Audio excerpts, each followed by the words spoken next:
Friends, Keith Stokes is about as big of a name as it gets, and he's about as humble as he is a big name. He's a businessman, a community leader, a policy influencer. He is the whole kit and caboodle. And I'd like to introduce a little bit more detail. So this is Keith W. Stokes. He is the vice president of the 1696 Heritage. He has over 25 years of experience in business and community development. He's been the executive director of the Rhode Island Economic Development Corporation, president of the May 4th Group. He's been a civil leader. We talked already that he's the chairman of the Toro Synagogue Foundation, Preservation Society of Newport, the Newport Historical Society, all of those Gilded Age mansions that you've seen in movies and in art history classes. He's been executive director of the Newport Chamber of Commerce. He's an author. He's the principal researcher for the African American Ambassador Group for the City of Providence. His curriculum is part of the Brown University American Revolution Studies. He's written the visual remembrance of African slave markers in colonial Newport, as well as Newport's African burying ground. I mean, we can keep going on and on. He's recently written about Black lives and Black history. He is, have I said he's a big deal? He's on C-SPAN, he's on Fox News, he's on TED Talks. He's crossed the Atlantic to give a lecture on the transatlantic slave trade. He's a speaker at Yale University. He's on C-SPAN, as I said. Here are two of his videos that you can download and watch. He's been honored and all, probably not honored enough. He is such a civic leader in the state of Rhode Island. And more than that, he is grace under fire. You guys know the taller the grass, the more it gets cut by the lawnmower. And I've watched from afar Keith Stokes for about 25 years now. And he is just graceful under pressure. Without any further embarrassing of my friend, Keith Stokes. Keith, welcome to class. I'm so excited and blessed that you're able to join us. Thank you, my friend. Thanks, Tom. I hope this is being recorded because I want to play this for my kids. It is being recorded. Every day, believe me, every day. No, thanks, Tom. I appreciate this, and I'm looking forward to sharing some viewpoints with the class. I think the most important issue facing America over the next 2 decades is our demographic changes. I mean, one of the things that people don't realize is that you'll see bits of it in the 2020 census in the next several months as it's released, but we're seeing a significant demographic shift we haven't seen in about a century in America. And that last century was literally the Great Migration of Europe in the early 20th century into the Americas. Well, we're seeing another demographic shift where by the end of this decade, a majority of the people in this country are going to be brown and largely of Latin descent, just because of the population growth that you're seeing in that subsector versus comparative subsectors. I think what's important is to recognize is that anyone that's in business, it's selling a product to customers or providing an experience to visitors. Anyone who is in elected office and very much wants to engage with their constituent and ensure that their views and their positions represent the views and position of their constituent, they all have to recognize that the future customer, visitor, constituent, student, fellow council member is going to look less like a white Anglo-Saxon Protestant and more like people of color coming from South and Central America and biracial, multiracial people that are here and growing in this country today. So this is a stated fact. This is not a political opinion. This is a fact of a demographic change that we're seeing and we anticipate is going to take place in the next decade and a half. Speaking, I primarily was thinking of graphic design, but it's really all of them, right? In terms of presenting to those demographic changes that you're talking about. And before I turn it back to you, I want to reiterate what you just said. I should have said this as well. Keith has been a leader in Rhode Island for, like I said, decades and decades. That's another thing that I admire about you. You've worked for Republicans and you've worked with Democrats. New England Democrats and New England Republicans. So sometimes the difference is much slighter than national.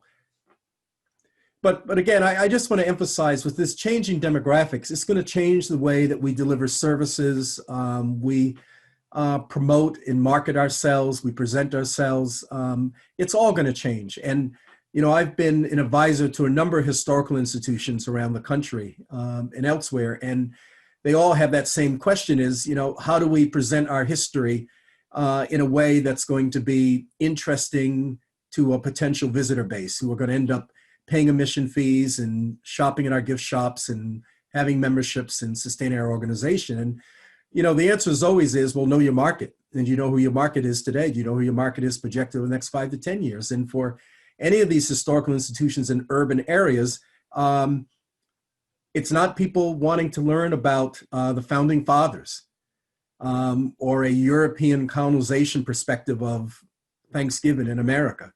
It's going to be a very different market and very different demand. And if you don't have exhibits and displays and programs and events that cater to that market, they'll go elsewhere. So this is as a business decision. This isn't about social equality or justice.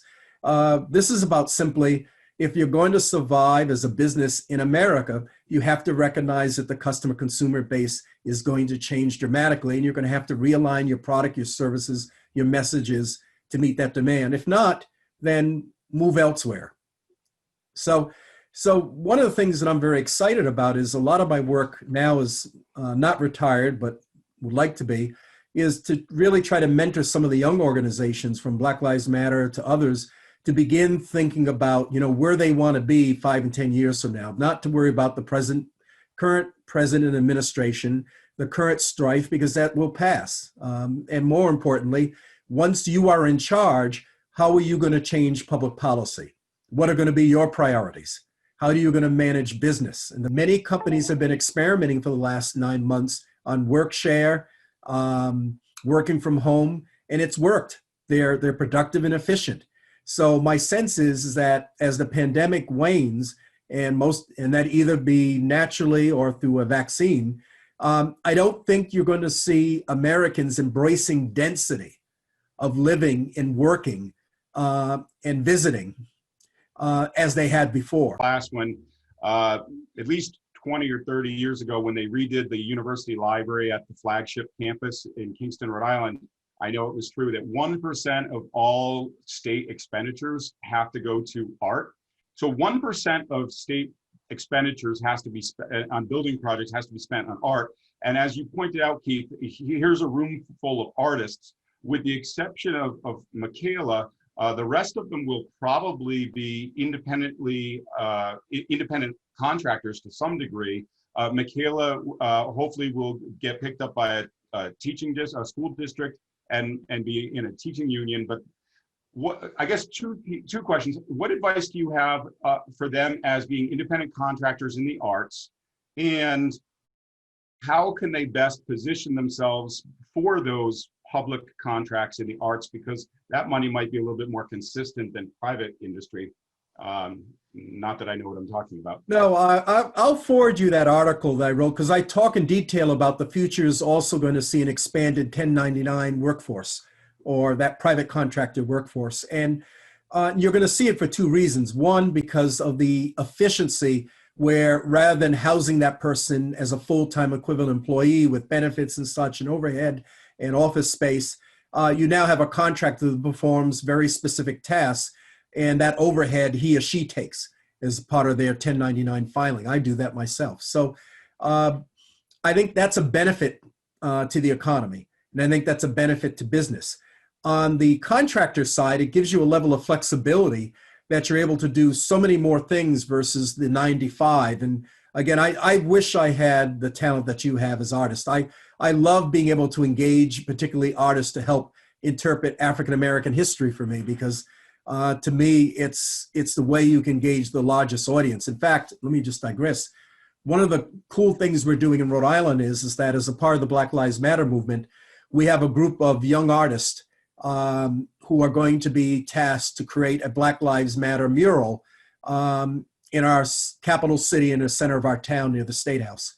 So they've asked me to kind of help them envisioning, because they want to be able to kind of create artwork that captures the history of people of African heritage of Rhode Island, and in our case, which goes back nearly 4 centuries. So I've spent hours and hours with them on Zoom calls, showing them artifacts from different eras, photographs of people that they were very excited about to see, paintings of African people and what they look like in 18th century Rhode Island or in 1850 or in 1920 or today, and then kind of pulling that together. The other thing I did with the artists, which was kind of fun, was I kind of did my demographic spiel and said to the fact that as Latinos are the fastest growing demographic in the country, African Americans are slowing down significantly. And that's simply because we're not dying off and such, or we're not moving, but we're intermarrying. And the next generation is calling themselves something different. So one of the things that I told the artists is that it's not a Black Lives Matter, it's an African Heritage Lives Matter. And when we use the term African heritage versus African American, well, you could be an indigenous person and have African heritage. And most of the indigenous people here in New England have African heritage. You could be from the Cape Verde Islands and speak Portuguese, but you have an African heritage. In Rhode Island, we have more African-borns than African Americans. We have close to 100,000 in Rhode Island. And they're coming from Nigeria, Guinea, everywhere and anywhere in the continent of Africa. And their experience coming to Rhode Island in America is very different than mine as an African American. And then when you start to add Latin America, Dominican Republic, Puerto Rico, Cuba, on and on and on, in South America, led by Brazil, a significant percentage of those populations are descendants of enslaved Africans and such. So when you start to kind of cast that net very wide and say African heritage, the artists came back to me and said, we've got a great idea. First of all, you're right. And you could be gay and transgender. You could be a recent immigrant. You could be all these things. They're going to call their artwork in the spring in Rhode Island, and I'll send you images when we put it up, all Black Lives Matter. And I think that's really cool for them because, as artists, they said, look, we're young, we're diverse, and we want to express a representation to anyone and everyone that represents who we are today and in the future. But we love the fact, Keith, that you're talking about a more diaspora, and it's more than just Black American or African American. And they came up and said, so we're going to do what we think is the first in the country, an all Black Lives Matter mural that should have some great artwork and displays. And again, I'm kind of a boring old guy that talks history. I don't have a way to interpret it except talking, but artists can bring it to a level which is incredible for me. And it makes all the difference. Let me just give you one other example of artwork and history that I care a lot about. Here in Newport, Rhode Island, we're one of the oldest colonial cities in America. We're very prideful of that. In fact, we have the largest number of pre-1770 existing colonial structures than any city in America, more than Philadelphia or Boston or any of it's Newport. It's about almost half of our entire structures of housing. And then you go to the Gilded Age with our mansions, which is another era and another time. So Newport is a very special place. Newport was also the largest slave port in British North America. And Newport merchants were involved in thousands of voyages during the colonial era, well before king was cotton in the American South in the antebellum era. So Newport, being tied to the slave trade, my own ancestor on my Black side was a part of that trade. I mean, we have artifacts going all the way back and connecting to Africa. So, but what's most important about Newport is that with all this diversity and such, we have the country's oldest and largest enslaved and free African cemetery in America. It dates back to 1705. And my own family and ancestors are there. We're all there that are connected to Newport. And in fact, National Trust for Historic Preservation just did a major feature article on it, the markers, the people and such. And one of the things that's really neat about this burying ground is that many of the markers include markers of African children. Not African-American like me, but 7, 8, 9, 12-year-olds that made it through the Middle Passage and were brought from Africa to the New World and landed in Newport, or young first-generation African children born to enslaved men and women. So there are a number of markers of African children. One of the things that I wanted to do is that I hate the term slave. Stop using it. It's enslaved. They're not chattel property, they're not objects, they're flesh and blood human beings. They're my ancestors, so enslaved. I just want to, so we've got this grand historic cemetery that has markers dating back to the early 18th century. And what the Africans did is that they paid for their own funerals. They formed their own burial society in the 18th century. They followed the Akan people of Ghana custom, very similar. And we have records of that. And then they made sure that a lot of the markers actually were distinct. You know, they had their names, their African day names, their religious affiliation, that they were loved as a child. So I had a group of these markers, and I had to do a presentation 2 years ago now in Ghana. And I was very excited about this presentation, but I was going to be before a lot of dignitaries, lots of scholars, and I wanted to emphasize how important Rhode Island is, and more importantly, how in tune I was to the African culture and tradition. So I went to several local artists, and they designed a PowerPoint presentation to me, which was incredible. And then we brought in music. And what we did was, every time you saw this 18th century marker of a child, of an African child, we would then bring up an image of an actual African child today. And then we would play actual music that was composed by Africans in Newport in the 18th century.